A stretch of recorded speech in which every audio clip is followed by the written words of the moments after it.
Initiating podcast download.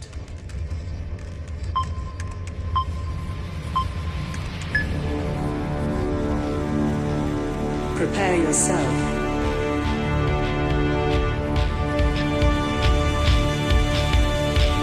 Put on your spandex. Lace up your boots. Wrap your wrists. Hide your razor blade. Head to gorilla position.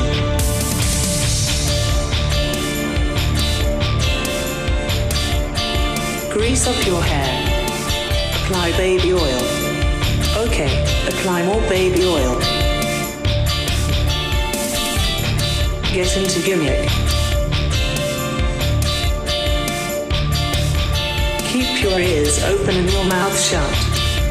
Have fun and be safe out there, brother. Welcome to I'm on Wrestling. Now your host, Gregory Iron. Hello again, everyone. Welcome to another edition of Iron on Wrestling with Gregory Iron. I'm your host, Gregory Iron. This is episode 315. Feeling pristine. I've probably said that before. You know what? It doesn't matter. Look, there's only so many rhymes that you could say about... Pardon the interruption. Aaron Bauer in the building. How about this one? Feeling like mean... Woo! Gene. He's deceased. So you told me earlier that you felt dead inside. Well, I mean, it's that time of year, right? Yeah. Halloween, spooky. It's Halloween. Come and carve my pumpkin. You want to carve pumpkins together? Iron on Wrestling pumpkins? I haven't carved a pumpkin since I was Ever? a child. Well, yeah, I don't think I physically carved the pumpkin. I would imagine I probably drew the design and then had my mom cut it out. Like I don't even think my dad carved pumpkins with us. I think it was a mom thing. Uh-huh. That's how long ago it was. So, Well, that's interesting. yeah. How are you? I'm good. Are our mics plugged in? They are. Everything they're looks on, good? They're working. Got my two mics going, making sure I got my backup mic. Yeah. Just in case. Check 1 2. Yep, they're Yeah. working. They don't These like are no working feedback. mics, huh? Yeah. Good to see you. Good to see you. Today we have a good show. Don't want to say a great show, but a good show, I would say. We're going to talk about the controversy with 1 year no compete clauses, apparently. People guessing whether or not Edge will be a part of John Cena's farewell at the end of the year here. We're going to talk a lot about AI, particularly a lot of news about artificial intelligence and pro wrestling over the last couple weeks, whether it be WWE hiring an AI guy or just people posting AI videos of Martin Luther King in a very in-depth storyline where he betrays the people, and we'll talk about all these things. And I guess you also wanted to talk about some Mercedes Mone, a 12 title holding champion. Is that right? As far as I know, I believe she just won another championship, which would make it 12, which brings it up to 12. Is that the one she won on the pay-per-view, or No. did she beat Jody Threat? Because I heard she was supposed to wrestle Jody Threat. I don't know on who an she indie wrestled show. and who she beat, but it was on an indie show last Sunday? night. Yeah. Okay, yeah, so I think it was Jody. I didn't look it up, but I think it was mentioned somewhere else that she was wrestling Jody Threat and she was probably going to win. I was like, yeah, she probably will win if it's for a belt. That's where it's kind of at now. It's interesting because I'd have to go back and look at what titles Ultimo Dragon had, but I feel like, and I could be wrong, that the titles that Ultimo Dragon had, they all had some level of prestige, right? Like, I don't think he was just going to random indie shows and winning championships. Not to disrespect any of these indie shows, but it's not commonplace for like an indie guy to, like, let's say I'm going to talk about some prominent independent wrestling titles that you might want to be like, you know what? I will go defend this in another country or something, or I will use this belt on another show. Like if you worked for Progress, if you worked for one of the promotions in Seattle, like Defy, perhaps, like they've got some name value and some buzz. I would even say, like, if you're here in the Midwest, you know, at one time, I don't know if now, but I would have said like AAW, AIW. I think at one point, you know, when Chikara was a thing, you could have taken the Chikara belt around, obviously before, you know, Ring of Honor got bought up by Tony Khan. I think Ring of Honor just being an indie title was a pretty prestigious thing. FIP, which had an affiliation with Ring of Honor, Evolve. Like if you're taking those championships to other promotions, and there's some other ones, like maybe a Beyond title or something, but like, I don't know, like random Joe Blow's promotion that booked you in the middle of bumfuck wherever, and you won their title, and then you're like, I wouldn't walk around with 12 random shitty independent titles that I collected in like Indiana, Ohio, Detroit. It's just I hated carrying one belt anywhere. Yeah. One, the responsibility of it, holding on to it. Two, it's just an inconvenience to have something extra in your bag. I tried to, and I had a suit, so I had enough in my bag. There wasn't much else I wanted in there. I wanted the suit, be able to put on. Sometimes, not often, but sometimes, you and Johnny and who drove us? Benny Boone. We'd go to the prison shows. I'd already be in the suit because I just didn't want to carry it with me. I think Walt drove us for sure. No, because he got mad at us when we showed up late. No, but he scolded us. But one time he also did drive us to one of the shows because that's when he freaked out on you for Benoiting someone on the roster, which we will not name because they were Benoit. Oh. You don't remember this? You would remember if I told you. But this is such a Chris Benoit level omission that I'm not even going to mention it on the show. Okay. That's how bad it is. The only time I remember Walt ever getting heat with me and getting shitty with me was that time that we arrived late. It was you, me, Johnny, Mr. RBI. Yeah. And somebody else, but we were late because we were way out in the middle of somewhere. And yeah, I just remember you, me, RBI, Johnny, and there was somebody else in the car. I was pretty sure. Anyway, we arrived at the show late, the prison show. Very mad. And he was so heated. He's like, I'm going to cut your guys' pay. And we were like, Wally, you'd have to pay us to cut it. It's just... So I'm looking up I'm not going to get you a foot long today at Subway. I'm going to get you 6-inch. He did pay us probably... I want to say I probably made the most money on those prison shows because I booked them. So I probably gave myself like $75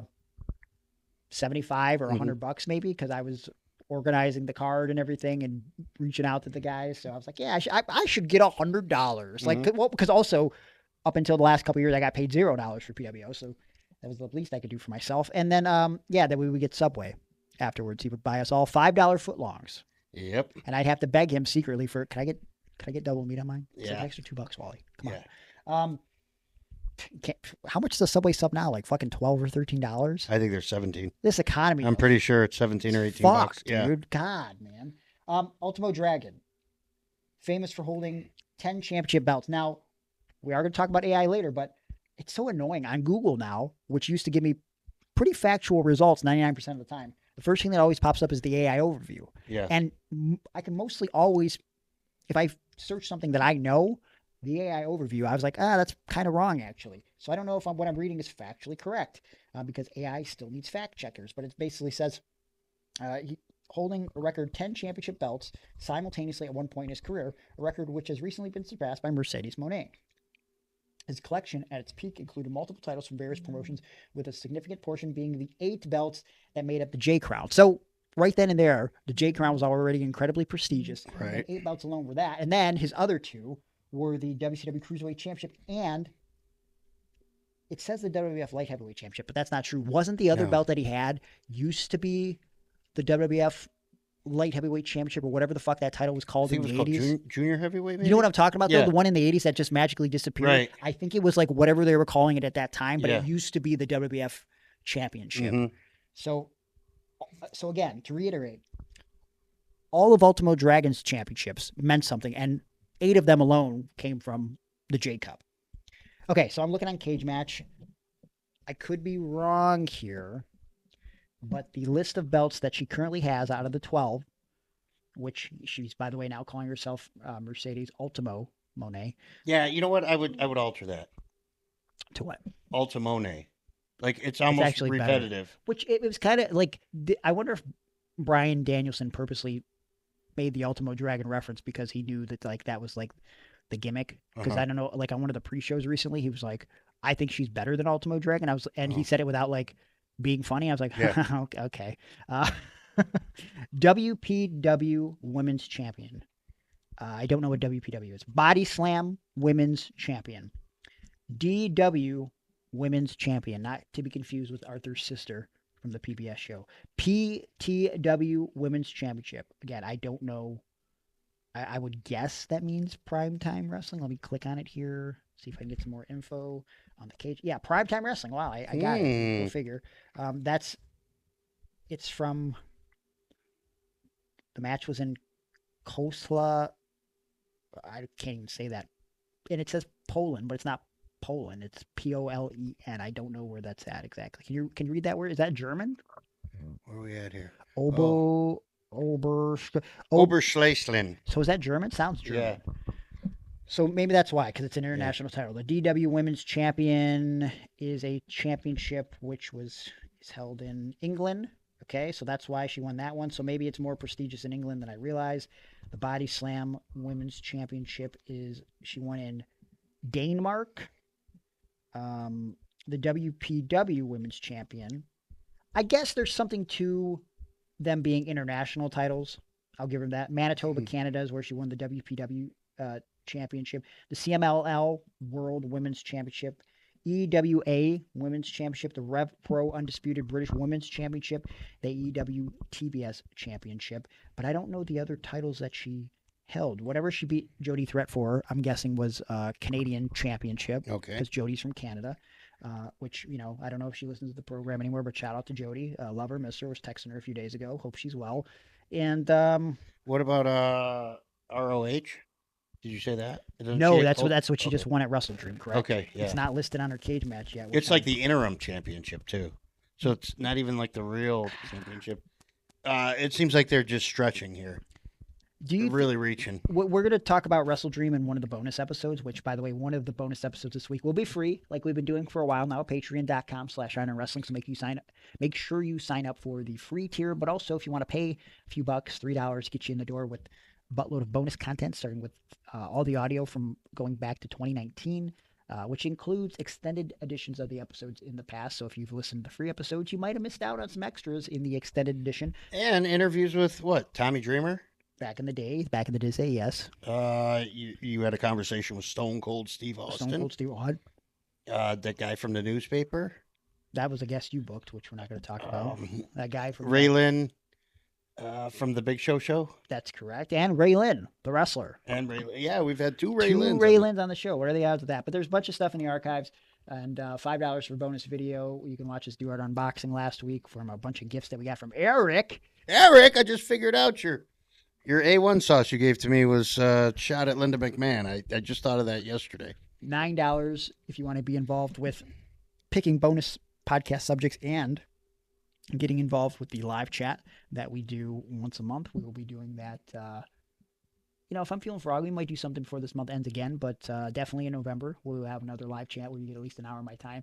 And you go up and up and up in tiers. You can get stuff in the mail in the Howard Animal Steel tier, which I sent out this week for you gentlemen. And I think you're really going to like it. Be prepared for December. If you want to get another one for Christmas time. It's going to be a December to Dismember. And that's patreon.com/Iron Wrestling. Best way to support the show. And okay. So now looking at these titles, obviously these promotions are going along with the gimmick, but I think it's not Ultimo Dragon prestige, but it is kind of cool that these are actually international championships that she's collecting. Yeah, she's just not going around the world. Yeah. Not just doing indie shows or whatever. And pretty cool. Not too bad. What else? Let's talk about this Andrade stuff. Okay. Okay. A couple weeks ago, he showed up on Dynamite. Right. And he attacked Kenny Omega, one of their top guys. He joined the Don Callis family. Then all of a sudden, people were like, "Wait, what? Where's he at?" And which, by the way, he kind of left WWE in under controversial-ish circumstances. Rumor has it that he had failed some drug tests there. He had some wellness policy violations, which they're not publicly announcing anymore, which is why we even know that this was an issue because, they weren't saying it, and we only know because Andrade was fired. Now, I believe the situation is, correct me if I'm wrong from everything I'm hearing, but when you're fired for a cause, there is not an issue with the compete clause. Is that the deal? Because that was what the deal was with on the other side with Punk. Right. That was what the deal was with who else would this been with it in WWE that it happened with?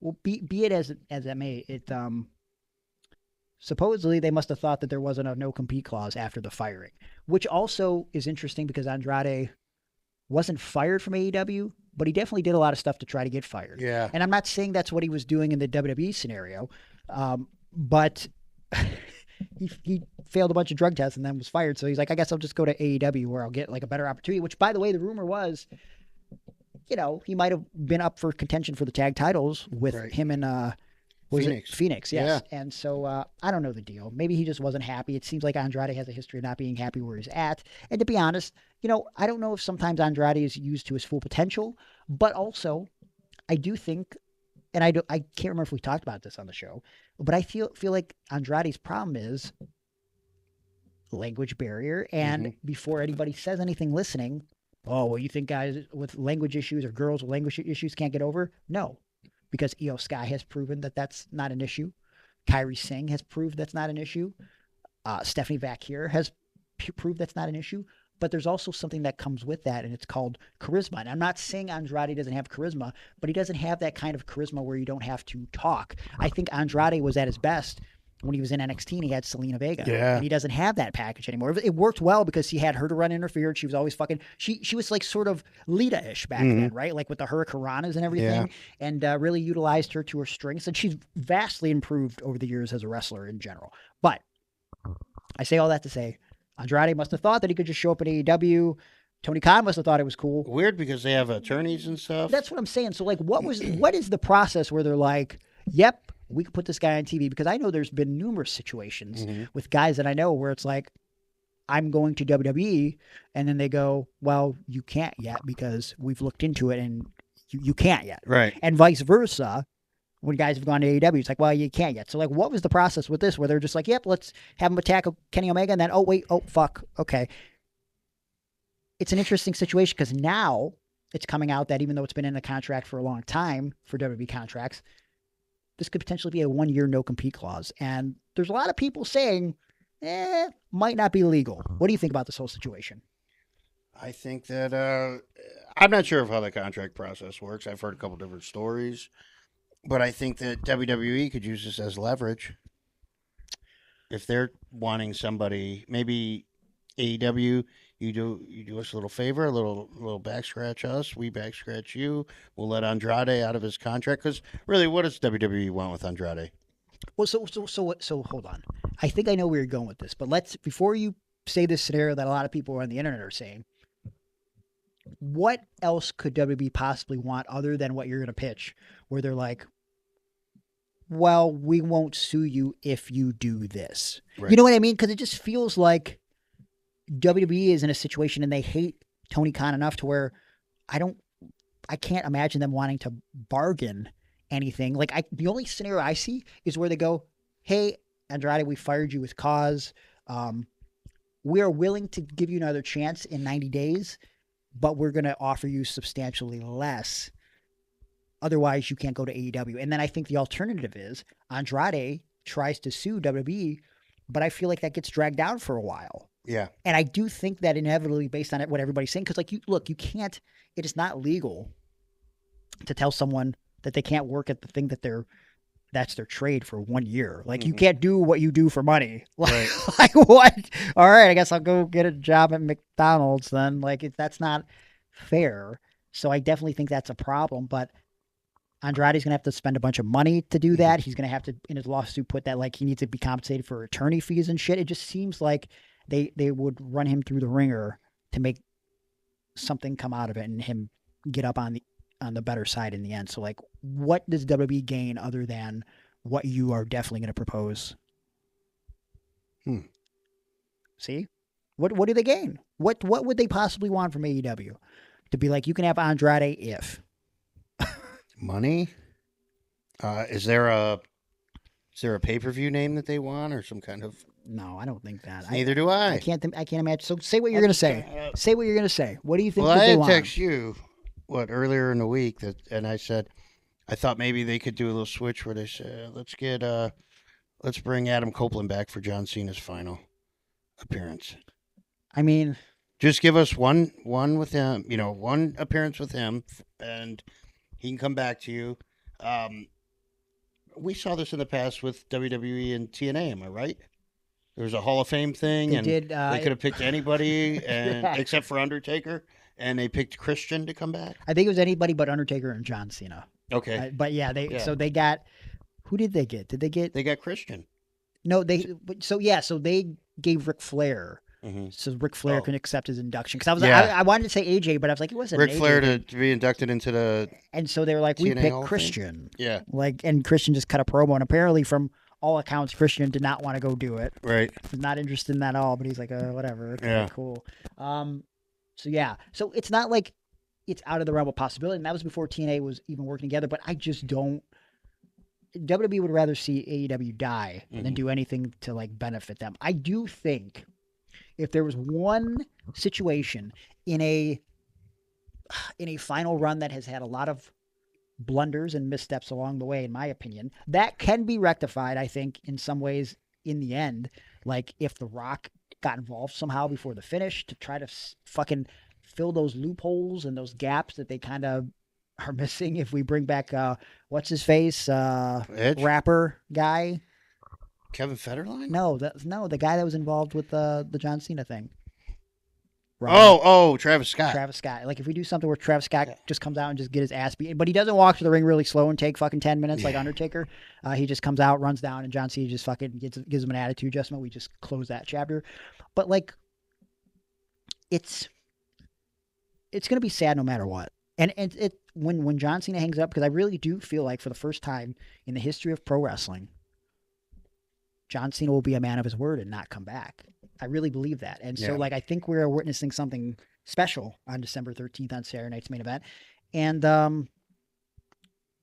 it would feel very incomplete without Edge doing something. And I think like historically, I know Tony Khan is a wrestling historian, but he's also he's being fucked with his company, right? His livelihood. So it's like, why would he do anything to help WWE? But like as a wrestling historian, if they could come to terms with something, just to have Edge show up, because it does feel like Edge is probably arguably John Cena's greatest opponent. People say stuff about like he had that long rivalry with Randy Orton and stuff, but in some ways, to become credible main eventers, I don't know if it happens as quickly, if not for John Cena having Edge and Edge having John Cena. If you really think about it, like that's what made that first Money in the Bank cash-in special. Yeah.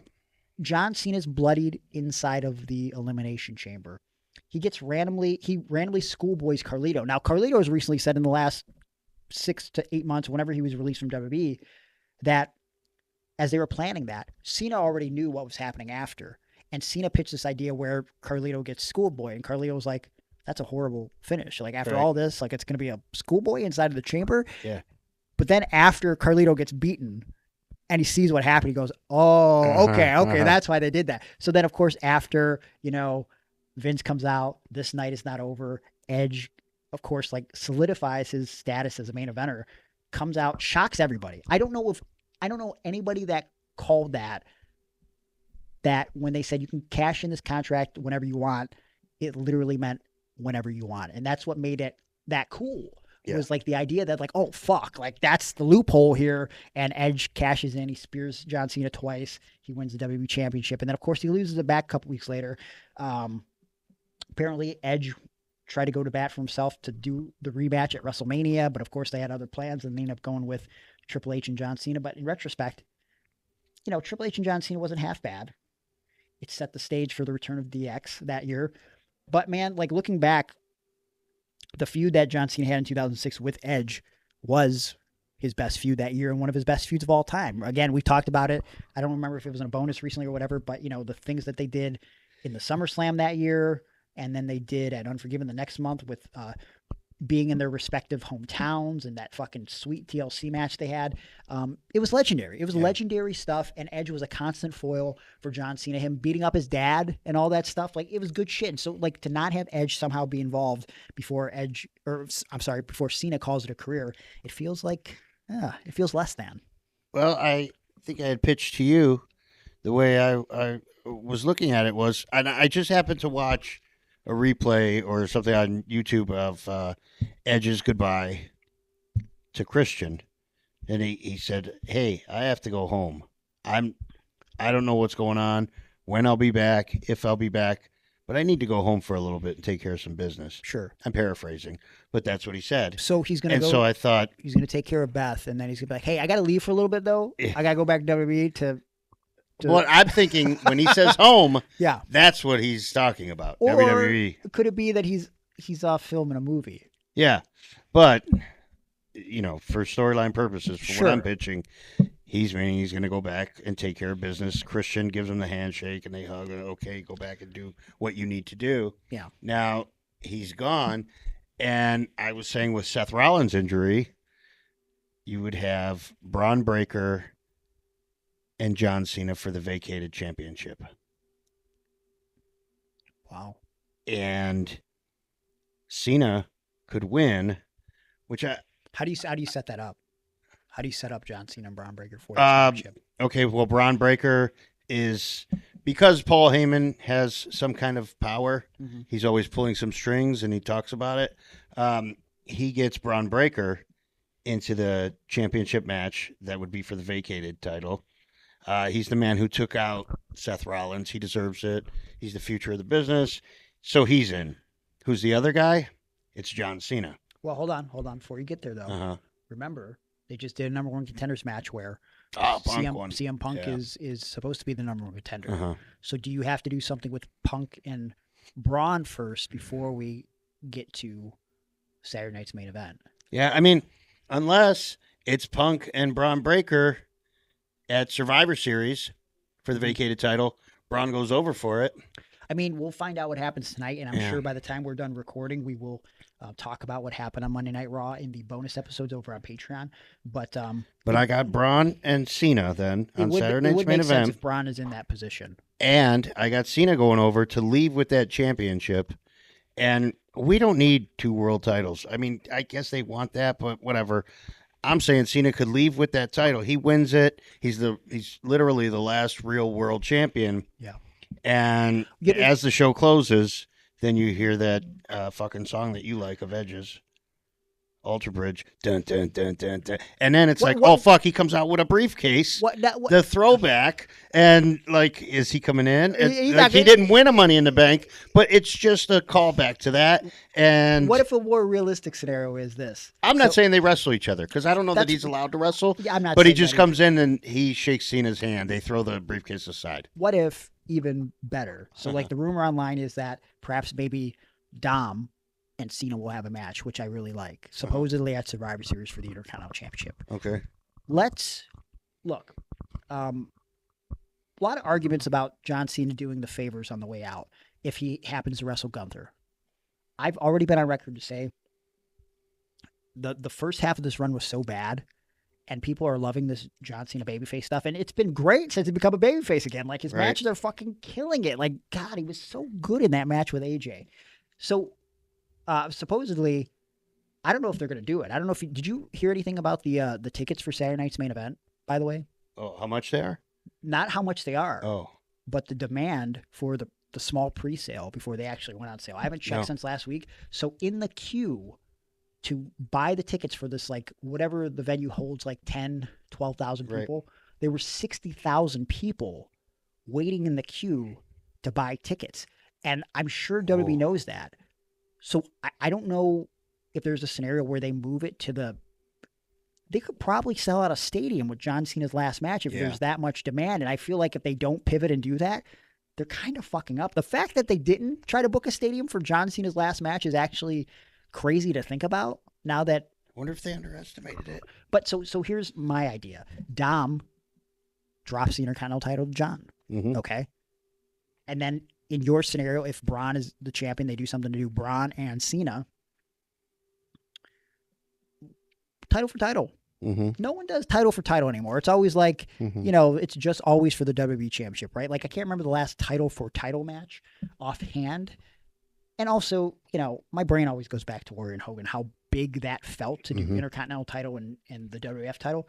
Let's do John Cena's Intercontinental title versus Braun Breaker's WWE World Heavyweight Championship. And let's have John win both fucking titles.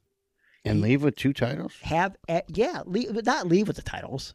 I don't think he leaves with the titles, but like, You know, I don't think there's a scenario where he leaves with them, but I think he wins and then that's it. But I will say the Edge appearance is Edge coming out to fucking spear Braun Breaker and help John Cena fucking boom, attitude adjustment. Well, I love that it's the spear. Yeah.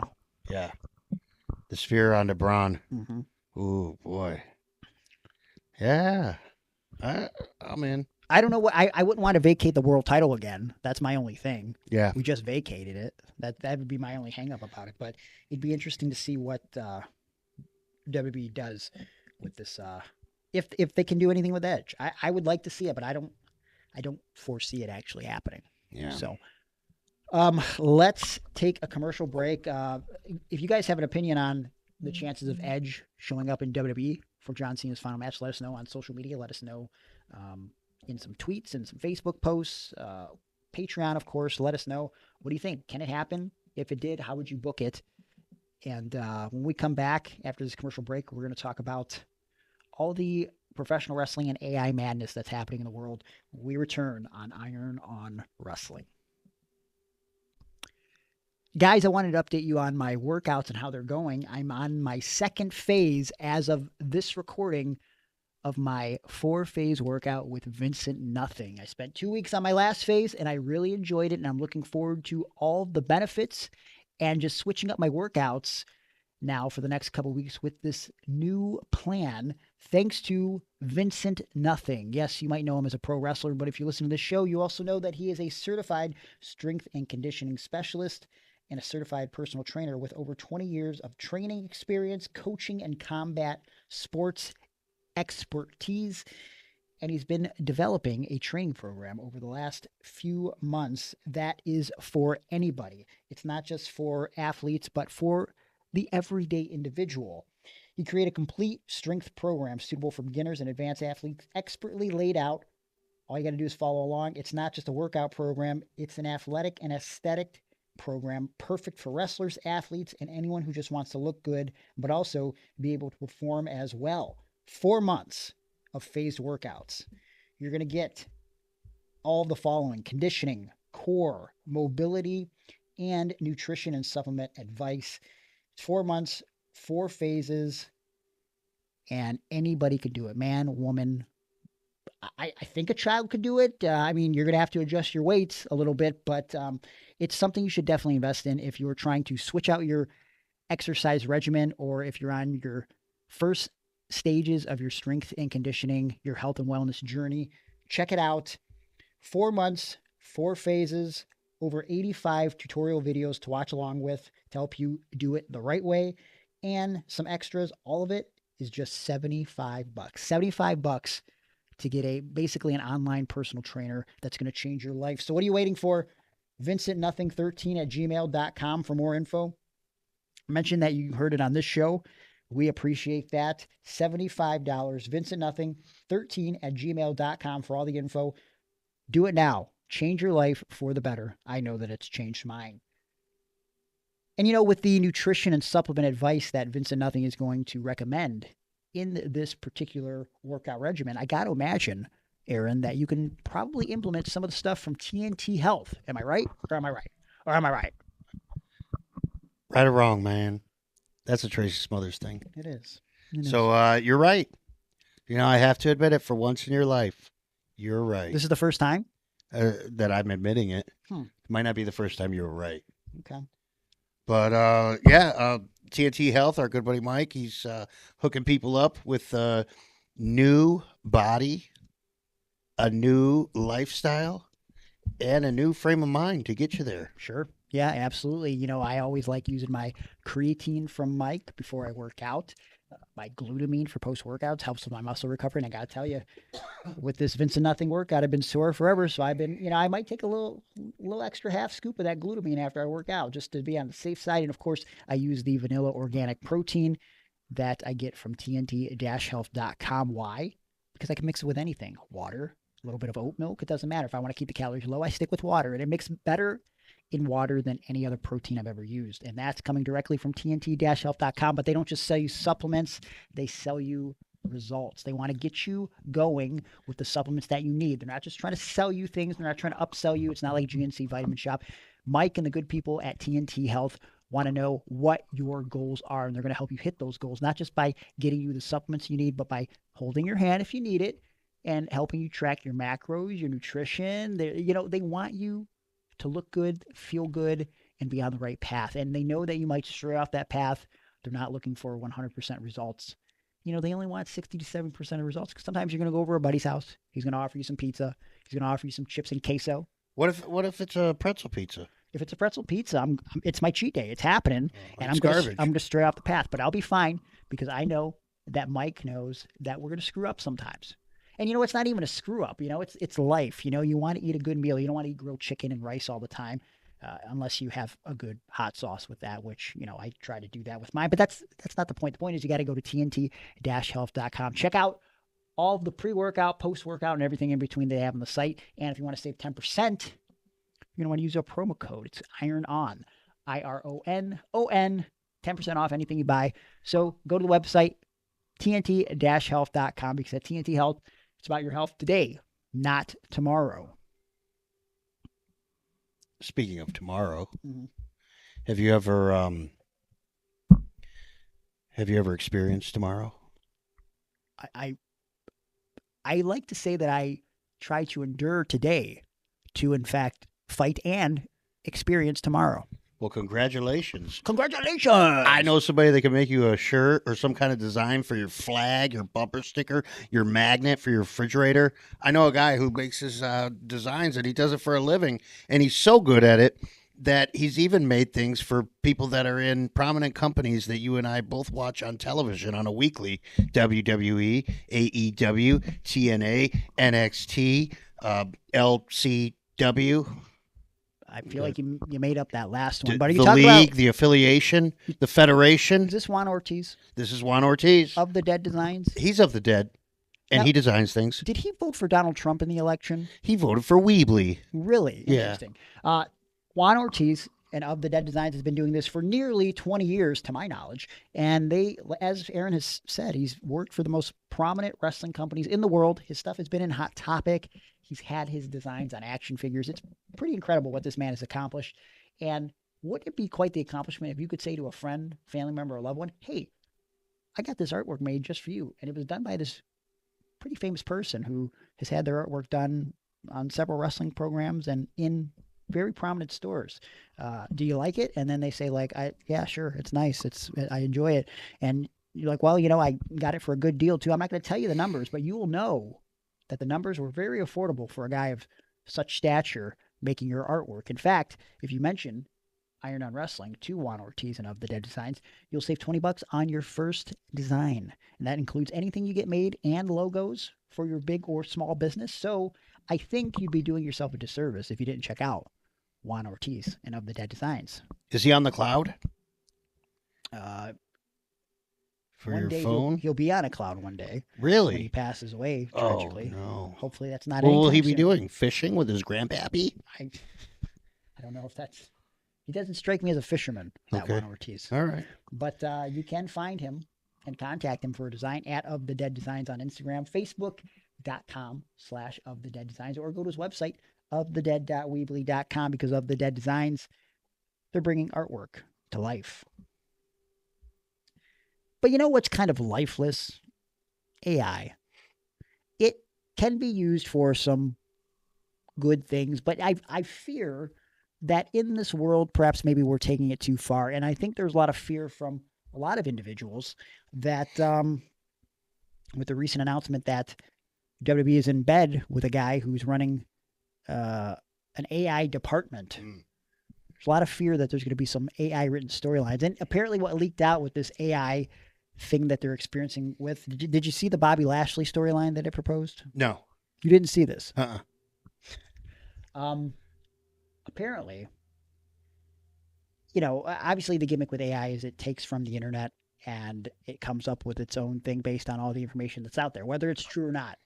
For whatever reason, they came up with a story where Bobby Lashley returns to WWE, and he has a fascination and an obsession with Japanese culture and people. Mm-hmm. That was the storyline that was proposed. Oh, why? I don't know. Oh. That was the storyline pitch. Okay. So there's lots of bugs that need to be worked out. Now, I do not think that WWE is going to use AI just to write storylines. I think WWE will be smart enough, like most companies that are utilizing AI, they have fact checkers, right? And I think what the deal will be, I don't know this for sure, but I'd like to imagine that the AI is being used for continuity purposes, which I think could be incredibly beneficial, right? Like, how many times have these guys wrestled since their debut against each other? Did we already do this particular angle with these people? You know what I mean? Did we do this finish? How many times has this finish been used this year? I do think there's some things that AI could be beneficial for with pro wrestling, but I can't imagine that Triple H is just sitting down and is like, I need a story for AJ Styles' retirement tour. You know, it just seems like because even if you did do that, perhaps maybe you could see some ideas in that, but you would have to mold it and shape it into what you want it to be. But even then, listen, AI, when I talk to ChatGPT, it'll give me shit that I know is not true. We talked about it earlier. When I Google stuff and the AI overview comes up, it has stuff popped up that I'm like, I don't think that's actually correct. So obviously there's still some bugs in there. When you think about AI in wrestling, as far as utilizing storylines, how do you think that's going to work with WWE? Do you think it's just going to be them using it to write the stories, or what does that look like? I think it's just another guy in the room. Mm-hmm. You know, there's probably still a creative team. They get maybe a basic outline for a storyline, and they take it and make it their own. Yeah. I heard a little birdie told me that little birdie would be Uncle Bobby. Oh. And I was shocked and slightly appalled.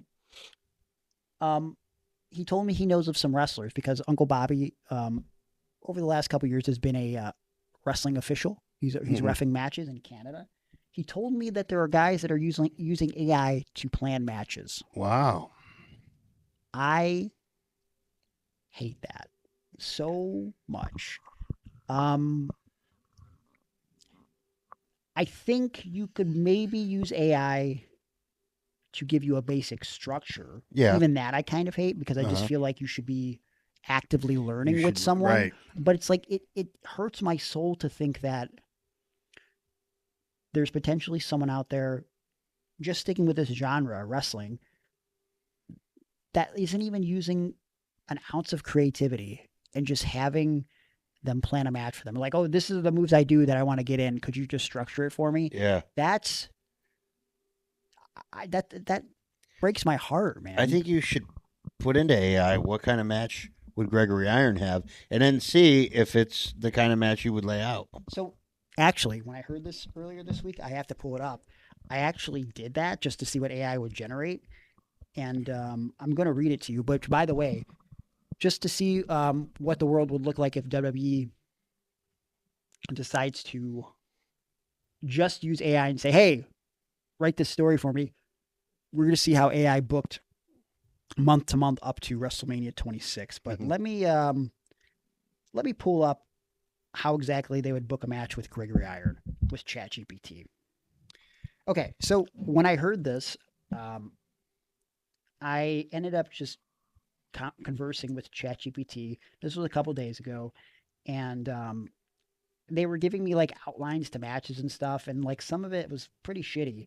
But at the end of the one where I was just basically trying to see what it would come up with, it said, would you like me to tailor this to specific characters? Example, Gregory Iron versus a certain heel archetype, or keep it as a generic layout that any wrestler could use? And I said, sure. And so they said, perfect. Just to make sure I tailor this match exactly to your style and storytelling, can you tell me a few quick things before I map it out? And the first thing it said is, who's the babyface and who's the heel? And again, remember, ChatGPT is pulling from the internet. So they say, Gregory Iron versus a cocky heel like the natural Alex Daniels, or versus a monster heel like Ray Rowe, etc. Now, first of all, Alex Daniels never called himself the natural, so I don't know where that came from. And second, why did it just go right to Ray Rowe? It's because they know my story. Right. That's weird as fuck. Yeah. It has setting or show type, indie crowd, Turner's Hall, AIW style. TV style match, motivational story type showcase, Gregory Iron inspiring comeback, desired ending, babyface wins clean, heel cheats to win, time limit draw or angle finish, run in, DQ, etc.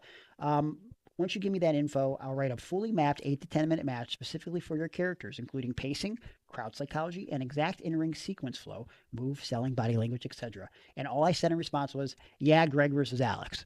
Just to say what it would say. I didn't say anything Right. more specific, so it's like, let's see what it does. They said, awesome. So we're going to go with match. Gregory Iron, babyface, versus the natural, Alex Daniels, heel.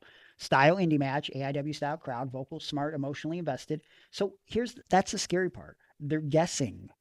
Right there, they're guessing the crowd, like what the crowd is like. And I don't like that. Tone, serious athletic storytelling with some humor and grit. Goal, get Greg over as a resilient, creative underdog with heart. Make Alex look cocky, athletic, and manipulative. Finish, babyface wins clean after outsmarting the heel. Here's your 8 to 10 minute match plan, formatted like a real layout wrestlers would use when agenting the bout. Here's how it gives me a structure summary. Opening establishment is 0 to 2 minutes of the match. Greg out-wrestles Alex. Crowd gets behind him. Transition to heat, 2 to 3 minutes. Alex cheap shots takes over. Heat segment, 3 to 6 minutes. Alex methodical targets Greg's left arm. Hope spots and cutoff, 6 to 8. Greg fires up multiple times but gets cut off. Finish, 8 to 10 minutes. Greg overcomes, outsmarts Alex, wins clean. Move by move detail. Let's break this down. Opening, 0 to 2 minutes, established roles. Bell rings. Greg extends his good hand for a handshake. Alex smirks, fake accepts, and slicks his hair back instead. Crowd boos.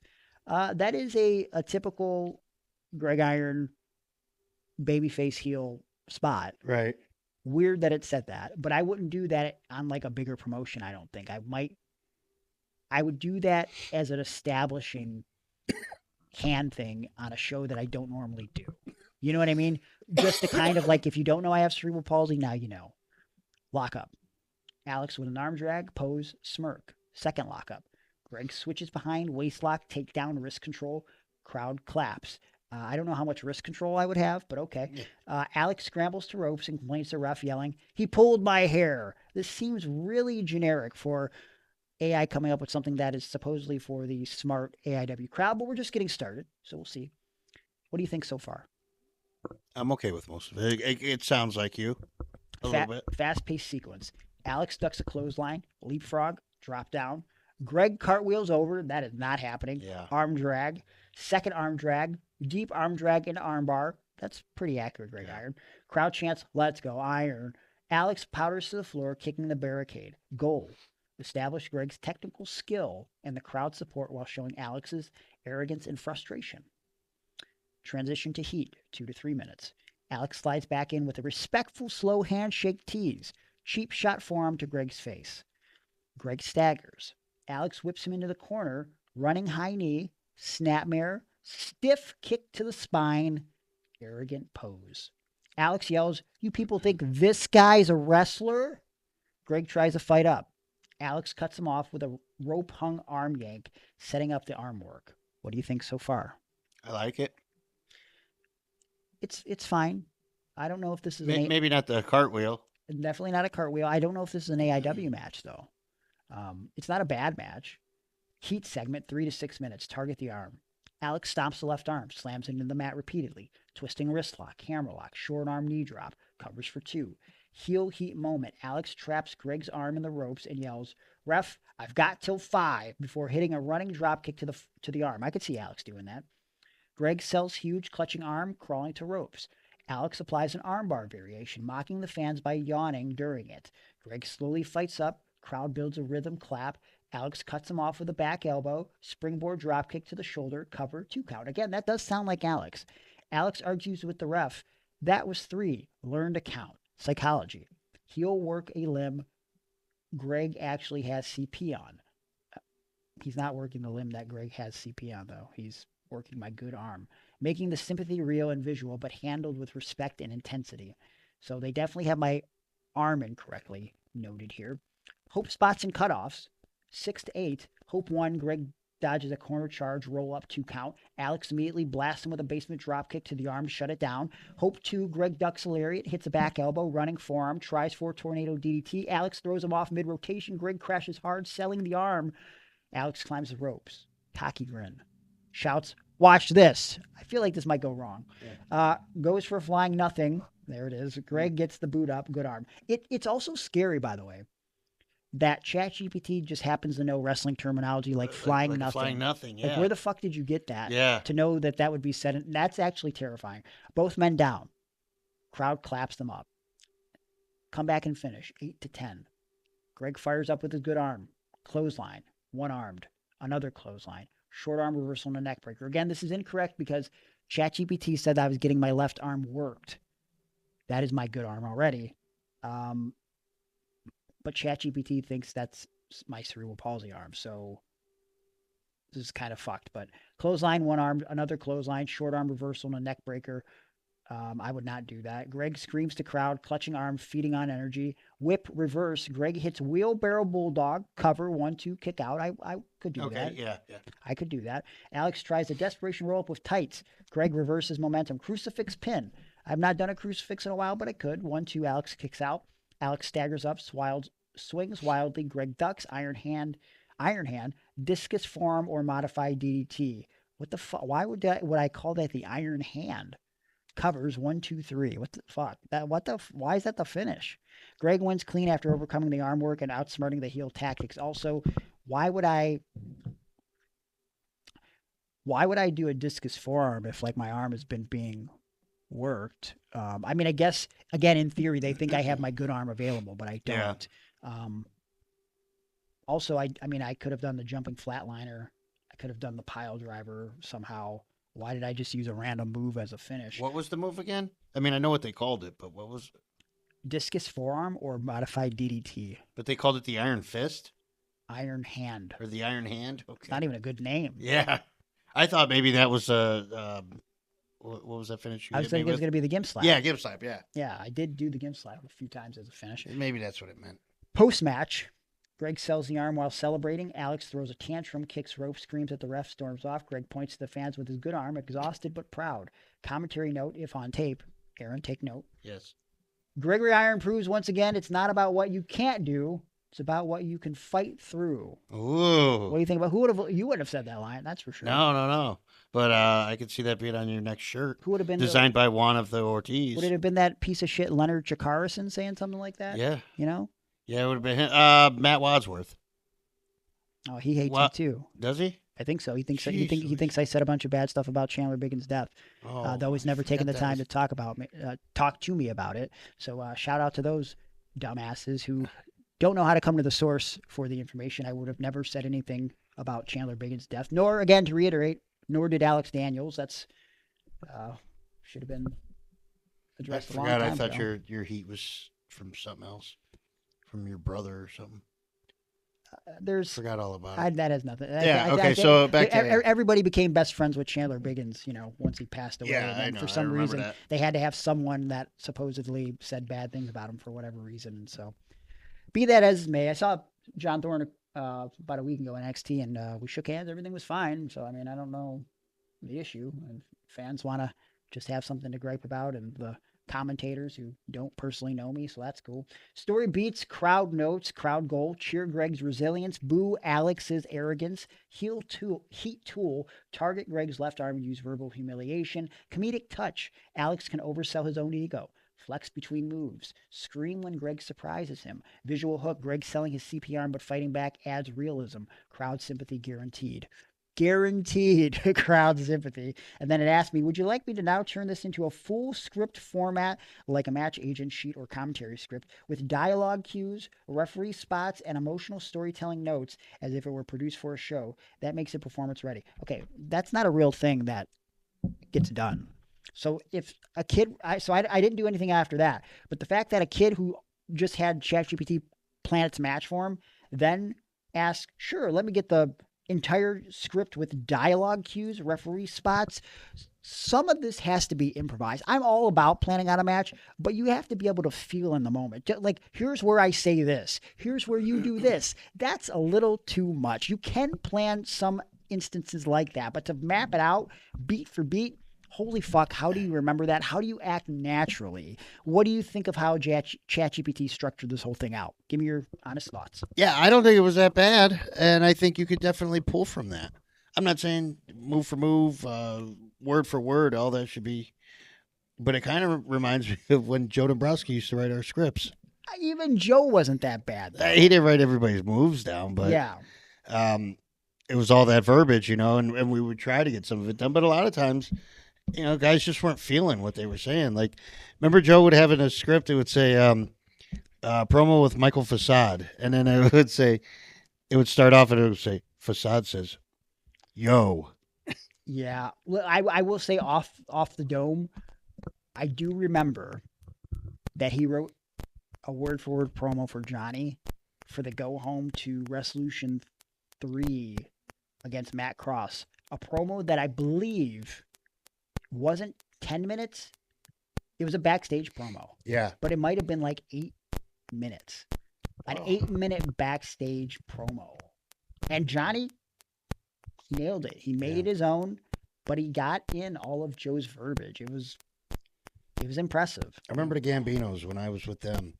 They said that was the most impressive thing about me being with them was that I could just go right in the ring and have looked at the script for, the hour before I went out there and have everything memorized. And even more impressive when you consider that you were pilled out of your mind. Yeah. Well, I think that was probably their point. Yeah, they're even though you slur your words real bad, you still know everything that you're supposed to say. You're Bambinos, and we're in a convertible right now.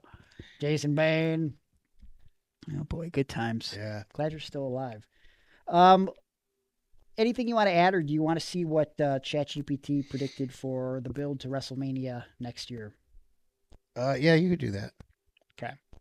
Now, ChatGPT personally told me that this is a massive undertaking.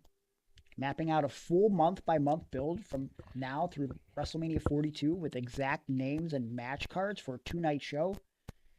It means a lot of your assumptions, creative booking, and some speculative leaps. So treat this as fictional scenario / creative projection rather than confirmed planning. If you're good with that, I'll lay it out. Are you good with that? I'm good with that. Assumptions and starting points. Based on current roster info, Cody Rhodes is undisputed WWE champion. For the purposes of this plan, we assume a veteran legend, John Cena, will remain active and challenge for the title before WrestleMania, then pass the torch. We'll pick plausible challenges from the roster, Braun Breaker, Dragunov, and assume they rise to main event level. Women's division similarly pick top names, Rhea Ripley, Stephanie Bakir, and younger stars. Tag teams, assume heel faction and babyface teams are established. You'll see names. The time frame from October 2025 now through to April 2026, WrestleMania weekend, that's 6-7 months of build. Will include monthly mini events, TV specials, pay-per-views, and major match turning points leading into a 2-night WrestleMania 42 card. Month-by-month build, October 2025. Opening of the phase. That's a weird way to start that. Veteran champion Cody Rhodes appears on Raw SmackDown, issues open challenge. John Cena returns for one appearance to set tone. I still want one more run. Okay, I already feel like this wouldn't happen. We're done with the Cody stuff. What do you have you followed the product at all, ChatGPT? First challenger emerges. Braun Breaker wins a #1 contender tournament. Women's side. Stephanie Bakir pins Rhea Ripley in a non-title upset on Raw to become the next challenger. She's the current champion. Stephanie is the current champion. ChatGPT doesn't know that, apparently. Well, maybe she loses it tonight. We'll find out. Tag team. Heel factions division. Braun Breaker, Bronson Reed, Seth Rollins with Paul Heyman. They don't know that Seth Rollins turned last week. When did you ask this? Today. Okay. Target Raw tag team division. Babyface team rallies. Mid-card, Dragunov returns and wins the U.S. title from Sami Zayn. Assumed to begin breakout push. That's not assumed. That actually happened on SmackDown. So, okay. So they don't know about the breakup of the division, but they do know, or they're guessing, the return that already happened. End of month on a major Raw special, John Cena confronts Cody Rhodes, setting up a farewell tour vibe. He already set up his farewell tour. See, this is why you have to fucking massage the ChatGPT, and you got to be real fucking specific. November 2025 major pay-per-view Survivor Series style. Ooh. I don't know why it's Survivor Series style. It is Survivor Series. That would be the pay-per-view. Cody Rhodes versus Braun Breaker for undisputed title. Cody retains via controversy. Via controversy? What is the controversy? I don't. Also, did he just set up a fucking feud with John Cena? What? Okay. I guess that's because Braun Breaker did he become the number one contender? Is that what we set up? Yeah, but a different brand. First challenger emerges. Braun Breaker wins a number one contender title. Yeah, apparently they realize there's two different titles. I don't know.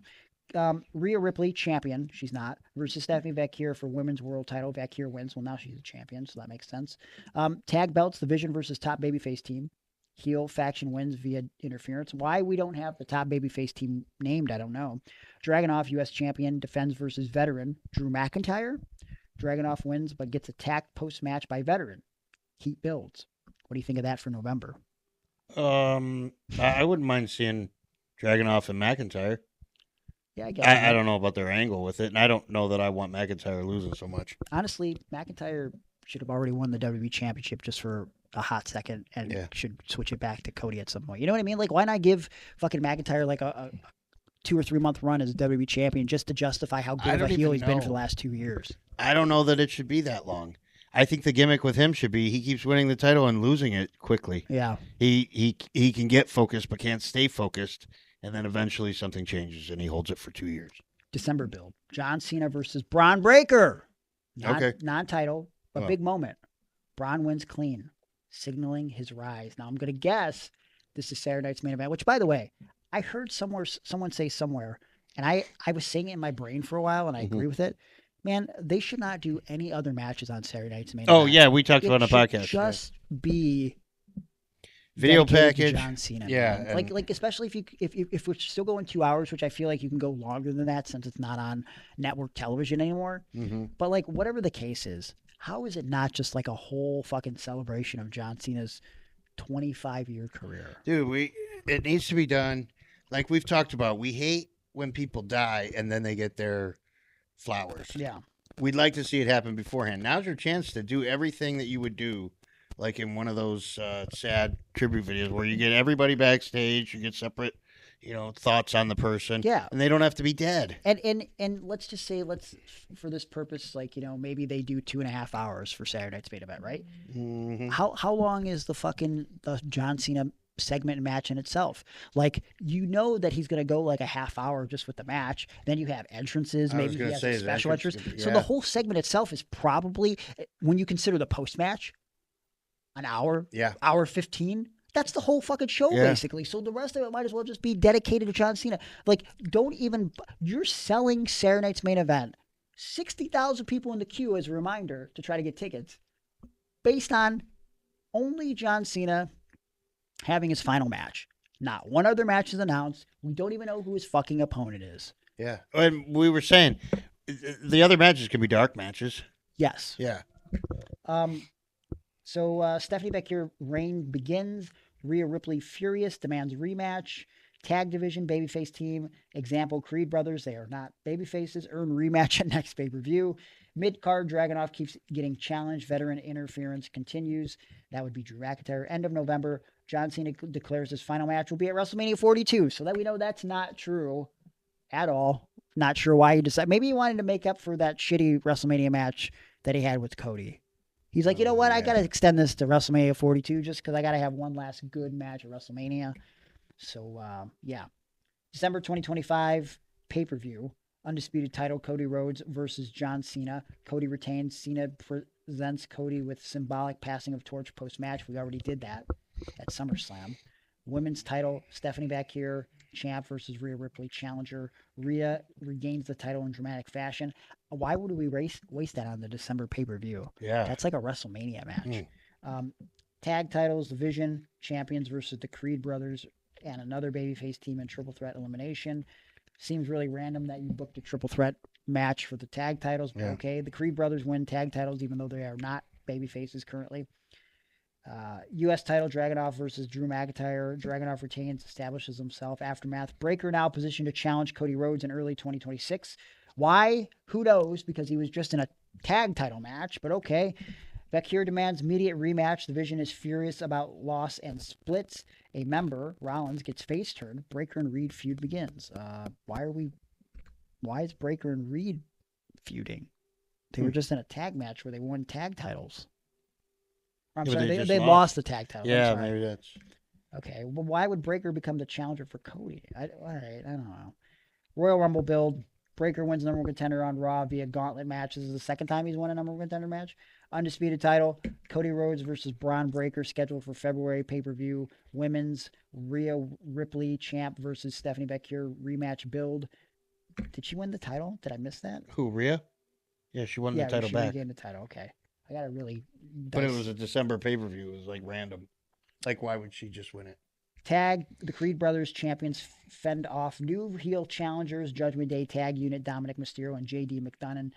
U.S. title, Dragunov defeats emerging heel, Gunther style, who interrupts and costs title. I mean, I don't want to see Gunther go back down to the U.S. title, but if he gets to wrestle Dragunov, then I'm all about it. They've had some good fucking matches. Mid-month, John Cena Farewell Tour event, exhibition match versus returning legend for non-title. Maybe this is Chris Jericho, if this is January for some reason, and John Cena's still around. Late month, women's build climaxes in steel cage match announcement for February pay-per-view. You should never say women's build climaxes in any wrestling scenario with wrestling fans listening. February 2026 pay-per-view, undisputed title, Cody Rhodes versus Braun Breaker. Breaker wins clean. New champ right before WrestleMania. Okay. Women's title, Rhea Ripley versus Stephanie Bakir in steel cage. Bakir wins, new champion. So we're just flip-flopping the title around. Tag titles, the Creed brothers champions versus Judgment Day. Creeds retain after chaotic finish. U.S. title, Dragunov versus heel, Gunther type.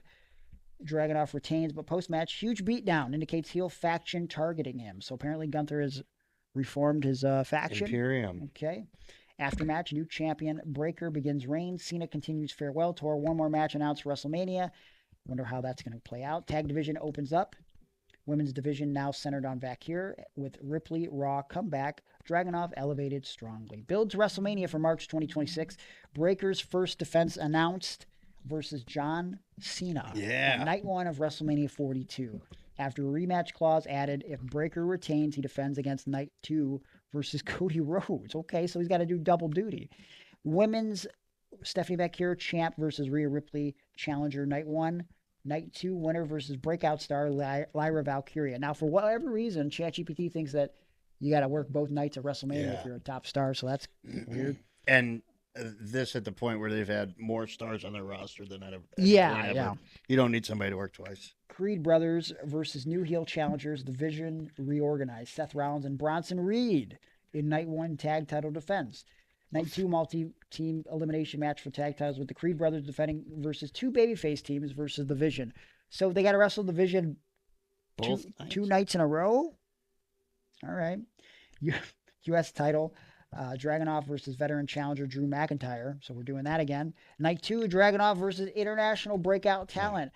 Example, rising European star for open title shot. So we're going to do that on WrestleMania. Yeah. I'm losing faith, Chat. Or what is this, AI? ChatGPT. ChatGPT. Special attraction feel, John Cena farewell match versus returning legend.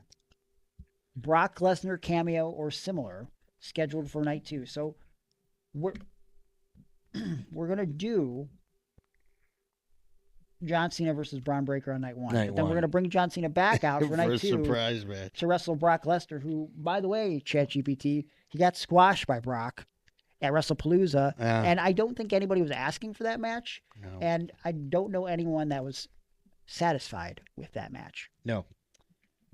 Of course, we also have media events, promos, cross-brand appearances, build all to this match and this night. WrestleMania 42 weekend, night one card. U.S. title match, Dragunov versus Drew McIntyre. Women's title match, Stephanie Bakir versus Rhea Ripley. Tag team championship match, the Creed brothers versus Seth Rollins and Bronson Reed. Regional international showcase, rising European star. Example, Karrion Kross's protege. Okay. Karrion Kross, who is not with the company, nor had some rising European star protege, versus home crowd favorite. We're in Las Vegas. The only Karrion Kross, if he was with the roster, would be the home crowd favorite. unless they literally booked Stone Cold Steve Austin, who is now living in Vegas. There's no one else who lives in Vegas. No, Godfather. How about that? So we're going to do a rising European star who for some reason is aligned with Karrion Kross, who is no longer with the company, versus the returning Godfather. Undisputed World Championship main event, Braun Breaker versus John Cena. Night 2, women's title blow-off. Again, don't want to use the term blow-off involving the WWE women's wrestlers when fans are listening. Stephanie Bakira versus Elira Valkyria. Tag Team Championship elimination match, the Creed Brothers versus Team A, the New Day, versus The Vision versus Team B, which will be American made, which, by the way, is the Creed Brothers. So, I like that a lot. Thanks, ChatGPT. U.S. title showcase, Dragunov versus European breakout star. They really got these European breakout stars to get over. Yeah, where's this written? Undertaker style special farewell match. John Cena versus Brock Lesnar or other returning legend. Okay. Who is the other returning legend if not Brock Lesnar? Who do you pick in the spot? John Cena versus who? Edge. Someone who Jericho is available. We already did Jericho in January. Okay. Rock. I think I'd be okay with that. Yeah, we close that out finally. I swear to you, I want to see John Cena and Kurt Angle one more time. I don't know if that can happen. I don't know Angle's status. I don't think it could be good unless they get Kurt all perked up. Let's go back to Perk Angle. Brother, do you remember that TNA run? Dude, it was crazy, man. Oh, man. Undisputed World Championship final. Braun Breaker versus Cody Rhodes. Why these matchups? Night 1 opens with strong matches building momentum. Main event gives the big legend versus young star moment. That would be Braun Breaker and Cena. I believe that was what was booked. Night 2 offers blow-off matches, rematches, and the final passing of the torch. So again, instead of using both nights to book more of the roster, we're just going to send out all the guys from night 1. Yeah. In fact, we're going to have the Creed brothers both wrestle as themselves and under mask in the same match as American Made. I don't even know what the fuck. Or no, they're not under the mask, right? It's like Pete Dunne and someone else. Yeah. Doing the El Grande Americano gimmick, whatever. Women's division gets 2 premium matches across 2 nights. Again, only utilizing essentially 2 women. Tag titles gets a big platform across both nights. As a reminder, there's still 2 tag titles, right? Right. Yep. Okay. U.S. title and breakout stars get exposure to elevate into main event scene. Special attraction farewell match, Cena versus Lesnar, gives nostalgia and spectacle. Of course, this would be Cena versus Rock. And then it says, after all this, if you'd like, I can expand this to include every undercard match for both nights. 10 to 12 matches per night. We're not doing 10 to 12 matches. In the age of us doing, getting 5 matches on pay-per-views. With, I think 8 is the maximum for WrestleMania per night. Right. But 10 to 12, what are we in fucking the 1980s Vince McMahon era? Like 15 big matches. With full names and stipulations, and also lists key television pay-per-view matches per month for October, March. Would you like me to go ahead and build that? No, I would not. Yeah, I think we were fired. They gave me a list of sources, by the way. I got some of their information. WWE, the official destination for WWE Superstars. The SmackDown Hotel website. Wikipedia. 2K25. Wrestle Talk. In a some sort of article that says the SmackDown roster. The Raw roster. Fightful. Smark Out Moment. Somehow they got information from All Elite Wrestling to contribute to this. And then they utilized no images. So that's where they got their information from those sites. Overall, I don't know what you think, but I think ChatGPT is just mush and it's not ready to do anything like this. And again, I was texting Johnny when I read the Bobby Lashley stuff with him being obsessed with Japanese culture as a story idea. Yeah. And I just, I said, Johnny, I'm glad that I'm probably dead in less than 40 years because I don't want to live in a world where people aren't using their brains to create things. It just seems very, very sad.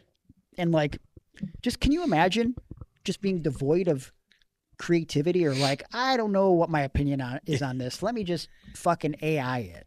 Right.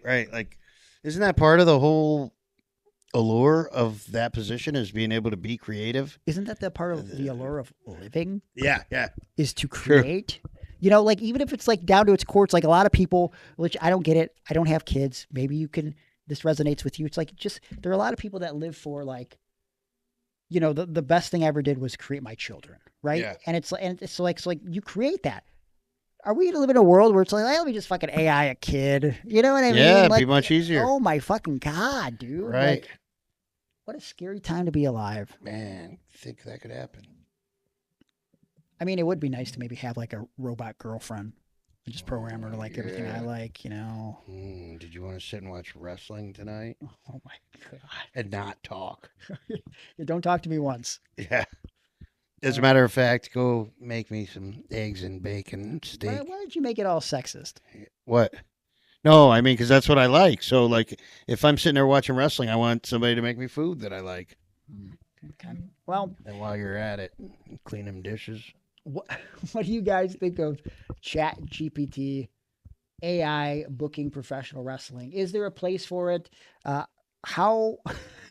How far are we away from ChatGPT being able to book a good wrestling card? Because I think we're way, way, way far.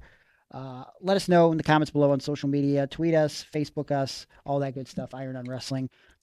Reach out to Aaron and myself. In fact, you can find me. Dude, it's kind of interesting thinking about it. Not WWE, but if it was kind of like in theater, we used to do improv where people would sit out in the crowd and they just shout out things to us, and then we'd have to act on that. You know, no script, anything. So if there was a promotion out there that was like improv wrestling league or whatever, and you had all the talent there, and then before the show starts, you just put into, what's it called, ChatGPT? Yes. Yeah, put into ChatGPT, here's the wrestlers I have. Please put together a show with storylines. And then those people have to go out and act it out. There's nothing knowing about it ahead of time. I think that could be fun to see. Yeah. Subscribe to us on YouTube. We're growing the YouTube channel. We are at how many freaking YouTube followers do we 7 have already? Not followers, subscribers. We are at. I wanted the goal for the end of October to be 10,000. I don't think we're going to make it, but we're at 8831. That's a pretty good number, I think. Yeah, it is. Not too shabby. Way more than any of those guys that I sent you their info for motivational speakers.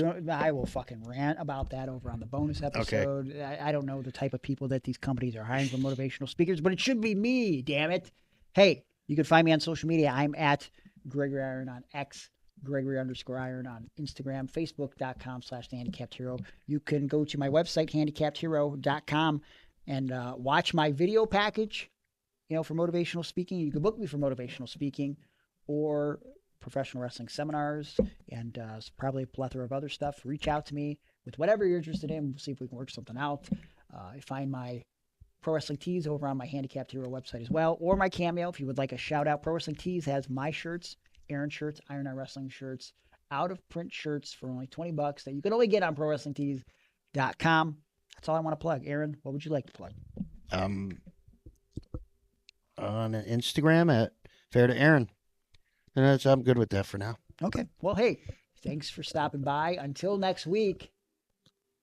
Guess this is a kiss goodbye. You can't generate this with AI. Right. This has to be real deal. So all natural. fuck her up.